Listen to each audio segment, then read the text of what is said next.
partener transatlantic. De câte ori auzim acest lucru, ne gândim în mod automat la Statele Unite, dar mai avem un sprijin dincolo de Atlantic, pe continentul nord-american.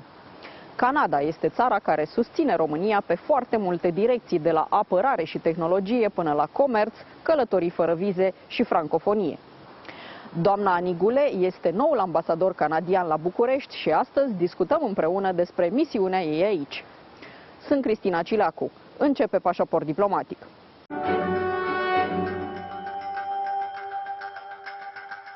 Doamna ambasador Annick Goulet, ambasadorul Canadei la București, bine ați venit la Pașaport diplomatic. Bună ziua! Vă mulțumesc pentru oportunitatea de a avea prima întâlnire televizată cu publicul român la Digi24. Pașaport diplomatic are o largă apreciere în România și mă bucur să mă aflu printre invitați.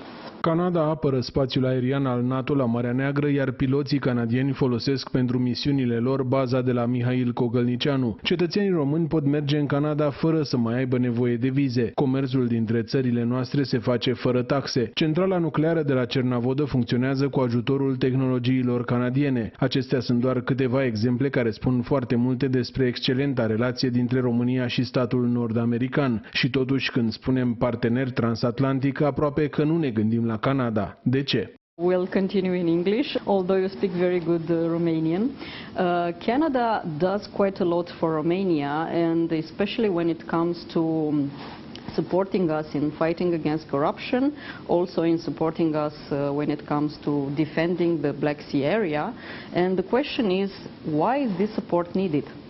Well, Canada really understands the challenges that Romania is facing in this region. I think it's a region of geostrategical importance.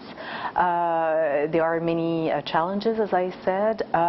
We want to support Romania in protecting its airspace defense, and we do that in the context of NATO operations. So you're probably familiar with our annual contingents. We actually send every year, and it's been, the third rotation that just finished in January 2021. We send about 150 military staff and also some firefighter jets, 6 CF-18s, to the Mihail Cogălnicianu base every year. So they usually stay for about 4 months. And we help the Romanian forces and also our colleagues from the US to protect the airspace and the NATO airspace in that region. As I said, you are the new Canadian ambassador in Bucharest, and of course I have to ask you about your plans for the mission here in Romania. But first I want to underline a sort of a paradox that Canada is for Romanians, because it's a very big country, and then again it's less known in the common knowledge of the Romanian citizen. How are you going to change this? Well, you put your finger on, the overarching objective that I have, and it's to make Canada better known, more visible as a reliable, a strong transatlantic partner for Romania. Because when I read documents, when I listen to interviews, and when we talk about transatlantic solidarity, usually we talk about the EU and the US, which is, very positive, and we support that. But Canada is part of that union, of that relationship, transatlantic, between Romania and North America. And I think that this objective of making us more visible through this transatlantic identity is actually reflected in all my priorities for my mandate. And I would say I have 5 general priorities. Security. We've touched upon that, the defense cooperation through NATO, that's very transatlantic. Then, trade. Romania ratified just recently the comprehensive economic trade agreement, CETA, in December, and this will really facilitate, well, we already have provisional entry into force of that accord since 2017, and it eliminates pretty much all the tariffs on goods between Romania and Canada. One other thing is environment. So climate change, we're of course a big supporter. We're committed to the Paris Accord. It was actually one of the elements, that figured in the summit between the President of the U.S. and Prime Minister Trudeau just a couple of weeks ago. But it's also very important with Romania. Romania has similar objectives as we have. So we're talking and planning towards zero net emissions. So that's something that we want to build on with Romania. We want to exploit and develop clean technologies. And I'm thinking, of one specific way that we can do that in clean energy, and it's the Chernobyl nuclear plant. That power plant is already providing 20% of the electricity in Romania. I know that you want to have, cleaner energy, cleaner electricity, and Canada want to be, again, a strong and reliable partner for Romania in that area. And I would say the other is, I was about to say more personal, but it's one of my government's priorities. It's diversity and inclusion.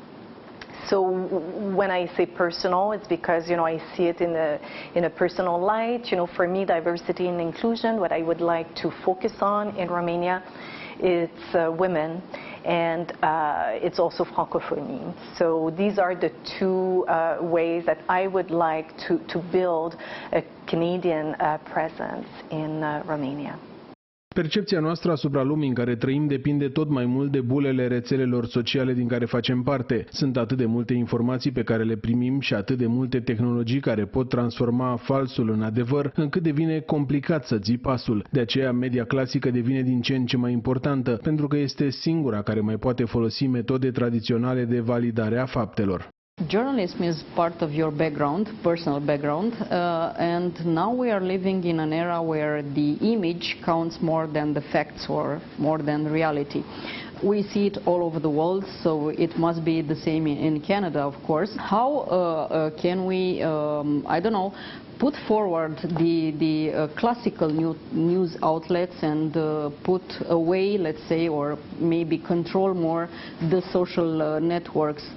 Some might say that it's undemocratic to control the social networks, but on the other hand, we saw what happens, for instance, in the United States on 6th of January this year. Does Canada have a strategy when it comes to working and dealing with social media? I will start with the bigger picture, media freedom. That's something that Canada is very much committed to. We're part of the Media Freedom Coalition. A lot of our programs, actually including here in the region, in the Republic of Moldova, are focused on making sure that there is media freedom, and that means also countering disinformation. So that's what we do worldwide.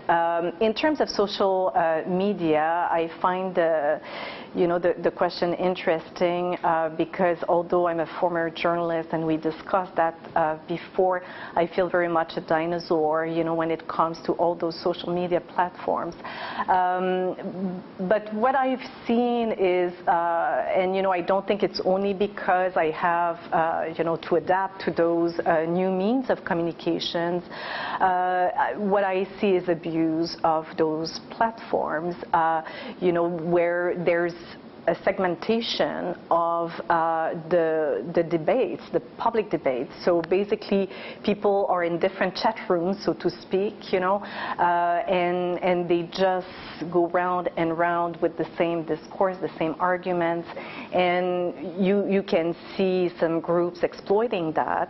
And actually, it's something that President Biden and Prime Minister Trudeau discussed during their virtual summit a couple of weeks ago, to try to find ways to counter the use of social media by terrorists, extremists, and haters. Or hate groups. So that's something that we are working on. What I would add is, personally, I think that critical in that debate around social media is education. We have been able to evolve with the traditional media because we had time. Now everything is going quickly. That's the nature of social media. But what I've seen, for example, for my kids, is the schools are trying to develop them in general as responsible citizens, including in the area of social media and the internet in general. So trying to help them to understand what is the source of what they read? What is the intent behind the person, the source, and the information that they get? Is it real? Is it fact-based? Is it just rumors? So I think if we can equip not only the young people in schools, but ourselves, how to read that information. Is it really what I'm looking for? That could help. And I don't want to sound as if, it was all bad. Actually, just recently, I was participating in an event called Build Back Feminist. So build back, the world after the pandemic and build it, feminist. And there were two activists, twins, actually they're Canadian, and what they do is advocacy, but on social media.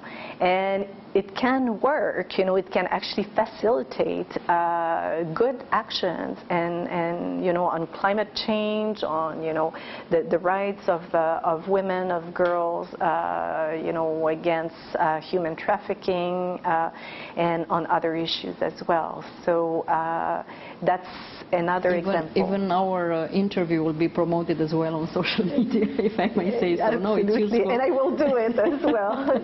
Okay, thank you. Joe Biden, președintele SUA, Justin Trudeau, premierul Canadei și membrii ai cabinetelor lor au participat la un summit virtual pentru a stabili prioritățile politice comune. Relațiile dintre cei doi vecini au avut de suferit în vechea administrație, dar lucrurile încep să revină la o funcționalitate mai bună. Americanii și canadienii au făcut un plan comun de acțiune pe mai multe domenii, dar mai au de adăugat ceva la el ca să fie complet. Până la urmă, America de Nord înseamnă Statele Unite, Canada și Mexic. Dacă această parte este simplu de rezolvat, rămâne complicată problema Chinei. Un subiect pe care canadienii l-au de rezolvat cu chinezii este situația celor doi Michael, adică doi cetățeni acuzați de spionaj care sunt reținuți de Beijing fără a fi judecați din 2018. Since you mentioned the virtual meeting between Joe Biden, the President of the United States, and your Prime Minister, Justin Trudeau, Joe Biden and his State Secretary says as well that America is back. What does it mean for Canada? It means a lot. Actually, America was always there, for Canada geographically, but we're highly integrated. So the U.S. is always part of the daily life of Canadians. As I said, geographically, obviously, but also economically and in terms of people-to-people relationships. So when we talk, America is back. It's in terms of political engagement.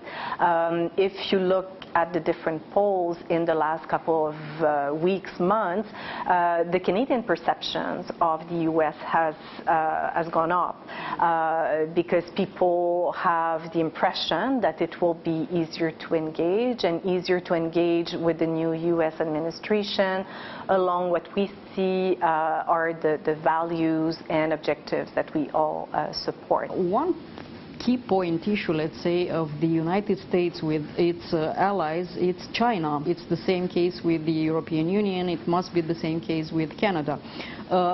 China has this habit of saying something and in reality presenting in a different way. How is Canada seeing this Chinese approach to the rest of the world? Let's call it like this. Well, if I can again refer to the summit between President Biden and Prime Minister Trudeau, they discussed China. It was one of the main issues that they've discussed, and they called it, the threat of an increasingly invasive China. And what they mean is that, with the military might, the economic leverage, but also the soft culture power that China now has in the world, it is threatening. And if we want to stand for our values, for our objectives in the world, well, we have to be conscious of that and try to counter this as well. In Canada right now, what we're talking about a lot, and I think I mentioned the perceptions of Canadians towards the U.S. Well, if you look at the same kind of polls done with Canadians about China, the perceptions of Canadians is going down. It's quite negative. And if you ask, the average Canadian citizen about China, I think a couple of things will come to mind. One is the arbitrary detention of those that we call the two Michaels. So basically Michael Spavor and Michael Kovrig.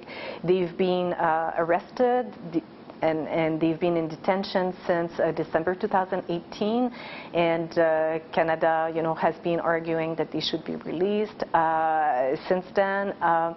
So the way that China has engaged or not engaged on this issue, has had a big impact on how we see China, on how limited our engagement is as long as this issue is not solved. The other issue, recently we had parliamentarians passing a motion against China, and it had to do with the persecution of Uyghur people, of the Uyghur minorities. It has passed. Basically what the motion was saying is that this persecution amounts to genocide, and they were calling also for the boycott of the Chinese Summer Olympics upcoming. Given how important climate change is for Canada domestically and with the rest of the world, including with the U.S., we have to engage with China because China, on many issues, but certainly this one, is key. They're key because they're part of the problem. Cercul polar apare în discuțiile despre schimbările climatice și ne gândim doar la catastrofele provocate de topirea ghețarilor. Regiunea este plină de resurse și, ca de obicei, când la mijloc sunt diferite rezerve naturale, cineva va dori ceva în plus. Consiliul Arctic este instituția din care fac parte cele 8 state membre vecine la Polul Nord și în cadrul căreia se clarifică situațiile tensionate care pot să apară din diferite motive. I rarely have the occasion to talk in this program about the Arctic area, so being with the Canadian ambassador, of course, I had to include this as well among the topics. It was, let's say, a sort of warning from the American commander of NORAD to both Washington and Ottawa regarding the Russian military moves in the Arctic. What is the situation there? Well, the Arctic is very important for Canada. We comprise 25% of the Arctic. Russia comprises 50%. So although we're 8 members of the Arctic Council, I would say Canada and Russia are key partners on that issue. So it's one area, actually, despite the very challenging relationship that we've had with Russia over the last year since the invasion and illegal annexation of Crimea, and also now with the persecution and detention of Navalny. Despite this difficult relationship, despite the sanctions, we engage on Arctic because for us it's critical. It's our geography, it's also our people. A lot of Inuit people, of course, live there. We have resources in the Arctic. So we've continued, my previous posting, of course, was in Russia, and the Arctic was one area where we would regularly engage, where we want to engage, where we have a good relationship.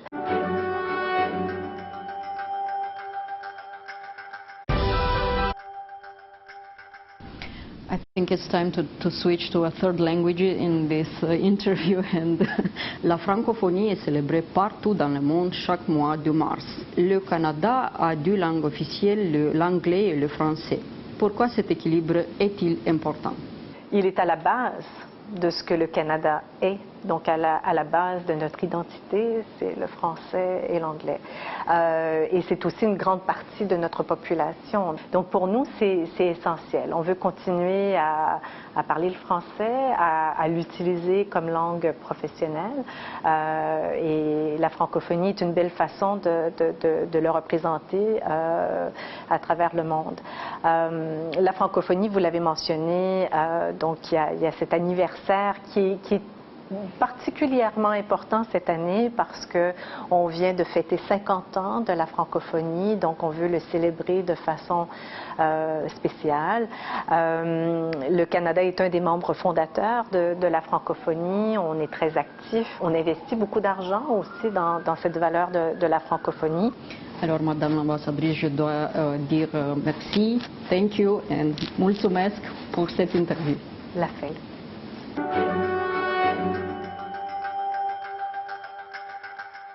Atât pentru astăzi, dar rămânem în continuare online pe pagina de Facebook a emisiunii și pe contul nostru de Twitter. Revenim cu subiecte noi din lumea diplomației și a politicii externe, vinerea viitoare de la 11:30 și în reluare sâmbătă de la 22:30. La revedere!